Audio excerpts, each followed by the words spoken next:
जय श्री हरि मित्रों। पौष मास कृष्ण पक्ष की सफला एकादशी पर कैसे व्रत करना चाहिए, क्या व्रत के नियम हैं और किस तरह भगवान हरि विष्णु का हमें आसन लगाना चाहिए, तो चलिए शुरू करते हैं।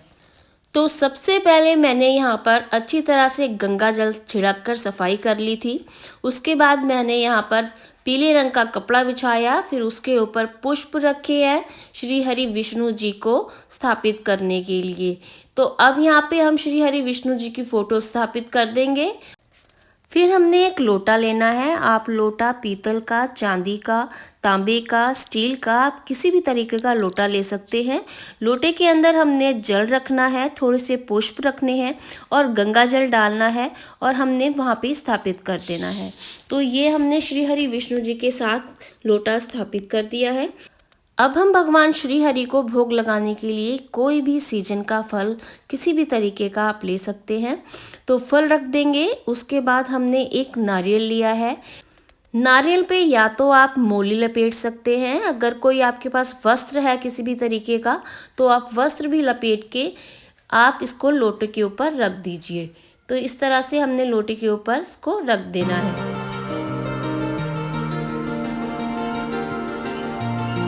अब हमने थोड़े से पुष्प लेने हैं। जहाँ पे हमने जोत स्थापित करनी है, जहाँ हमने जोत अपनी रखनी है, वहाँ पर थोड़े से पुष्प रखेंगे और देसी घी से बनी हुई जोत हम तैयार कर लेंगे, जो श्री हरि विष्णु जी के सामने हमने जलानी है। इस तरह से हमने देखिए जोत तैयार की है। ये आप जोत श्री हरि विष्णु जी के सामने रखेंगे जलाने के लिए। पौष मास की कृष्ण पक्ष की जो ये एकादशी है, इसको सफला एकादशी कहते हैं। यह साल की आखिरी एकादशी है, तो इसको बहुत ही श्रद्धा भाव से हमें करना चाहिए, हमें व्रत रखना चाहिए। अब हम एक मोली ले लेंगे। मोली को हम इस तरह यूज़ करेंगे, इस भाव से यूज़ करेंगे कि जैसे हम श्री हरि विष्णु को वस्त्र अर्पण कर रहे हैं, तो हम थोड़ी सी मोली लेके श्री हरि विष्णु को अर्पण करेंगे कि हम भगवान विष्णु को वस्त्र अर्पण कर रहे हैं। इस तरह से हमने भगवान विष्णु को ये मोली अर्पण कर देनी है।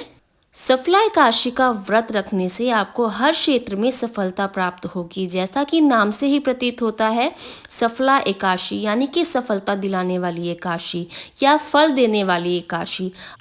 सफला एकादशी के व्रत का जो प्रारंभ हो जाएगा वो 25 दिसंबर बुधवार रात 10:30 से शुरू हो जाएगा और गुरुवार 26 तारीख को मध्य रात्रि 12:44 तक व्रत रहेगा।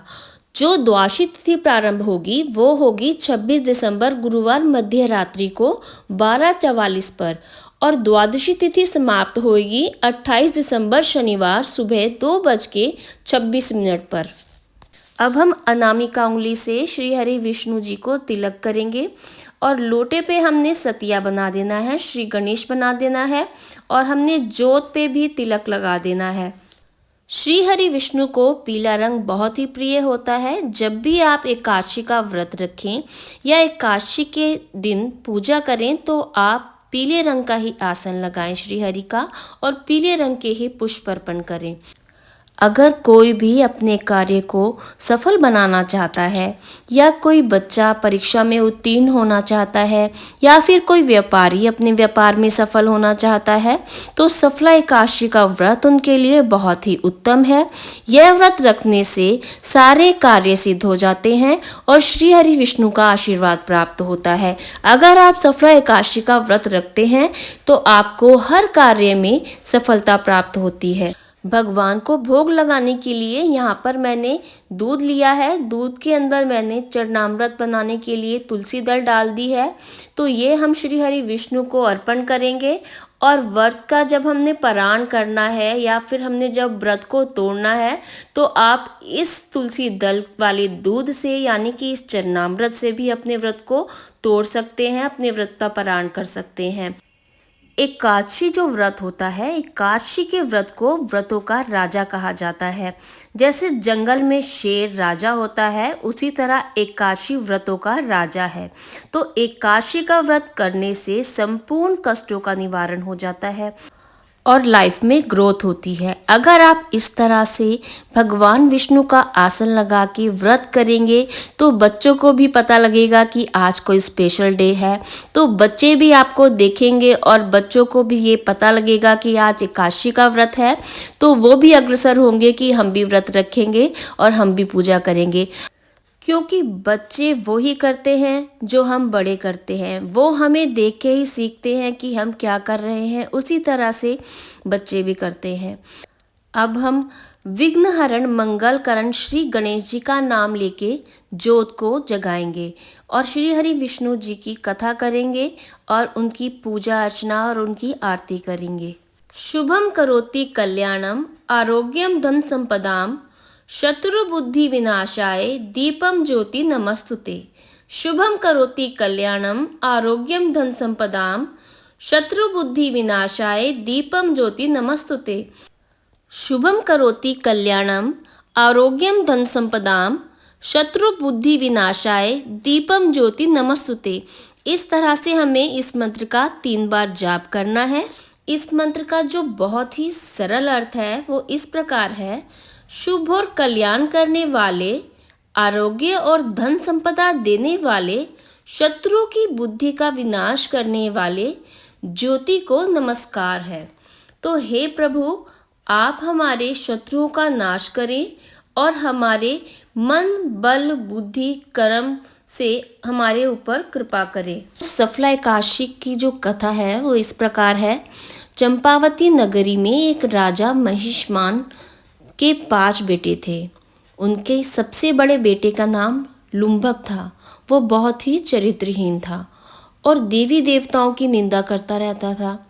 वह मांस खाता, मदिरा पीता और हर तरह के बुरे काम वो करता था। राजा महिष्मान उससे बहुत ही परेशान थे। उसके दुष्कर्मों के कारण वो बहुत ही दुखी थे, तो राजा ने उसे अपने राज्य से निकाल दिया। लुम्भक जंगल में जाकर रहने लगा। एक दिन पौष महीने की कृष्ण पक्ष की दशमी को लुम्भक को इतनी ठंड लगी कि वह सो नहीं पाया। सुबह होते ही उसकी हालत बहुत ही खराब हो गई थी। वह अधमरा सा हो गया था। जब सूर्य भगवान उदित हुए और धूप उसको लगी तो वो थोड़ा सा ठीक हुआ और फिर उठ के वो जंगल में जाकर फल इकट्ठे करने लगा। शाम के समय उसने जो भी फल इकट्ठे किए थे वो एक पेड़ के नीचे रख दिए। वो पीपल का पेड़ था जिसकी जड़ के नीचे उसने फल रखे थे। पीपल का पेड़ भगवान विष्णु को भी समर्पित है और उसने प्रार्थना की, हे भगवान विष्णु, आप मुझसे प्रसन्न हो जाएं। और ठंड के मारे वो पूरी रात सो नहीं सका। अनजाने में ही उसकी सफला एकादशी का व्रत पूरा हो गया। एक तो वो भूखा रहा पूरे दिन, उसके बाद पूरी रात वो सो नहीं पाया, जिससे रात्रि में भी वो भगवान विष्णु का जागरण करने लगा। तो भगवान विष्णु उससे प्रसन्न हो गए और जाने अनजाने में किया हुआ व्रत उसका प्रभाव लुम्भक पर पड़ने लगा और वो अच्छे कर्मों की तरफ अग्रसर हो गया। लुम्भक अच्छे कार्य करने लग गया। यह सब देखकर कुछ समय के पश्चात लुम्भक के पिता ने उसे सारा राज्य सौंप दिया और स्वयं लुम्भक के पिता तप करने के लिए चले गए। कुछ दिन बाद लुम्भक को मनुज्ञान नामक पुत्र की प्राप्ति हुई। पुत्र के बड़े होने पर लुम्भक ने पुत्र को सारा राजपाट सौंप दिया और स्वयं भी भगवान विष्णु की पूजा अर्चना में लग गया और अंतिम समय में उसको मोक्ष की प्राप्ति हुई। ऐसा कहा जाता है, जो भी व्यक्ति पूरे 12 महीने 24 एकादशियों को करता है तो उसको मोक्ष की प्राप्ति होती है। श्री हरि विष्णु उनको अपने चरणों में स्थान देते हैं और वो बैकुंठ को प्राप्त होते हैं। एकादशी व्रत को करने से मृत्यु लोक में दोबारा से नहीं आना पड़ता, क्योंकि व्यक्ति अपने कर्मों से, अपने पापों से एकादशी व्रत को करके सारे पापों से मुक्त हो जाता है, जिससे वो दोबारा से प्रक्रिया, जिस तरह मृत्यु होती है, फिर जन्म होता है, फिर बंदा अपने पापों का फिर प्रायश्चित करता है और फिर से दोबारा से जन्म लेता है, फिर मृत्यु होती है। इस तरह के जो रिसाइकिल है उससे व्यक्ति बच जाता है। इसीलिए एकादशी का व्रत हर व्यक्ति को करना चाहिए ताकि हम इस साइकिल से, इस रिसाइकिल से बच सकें।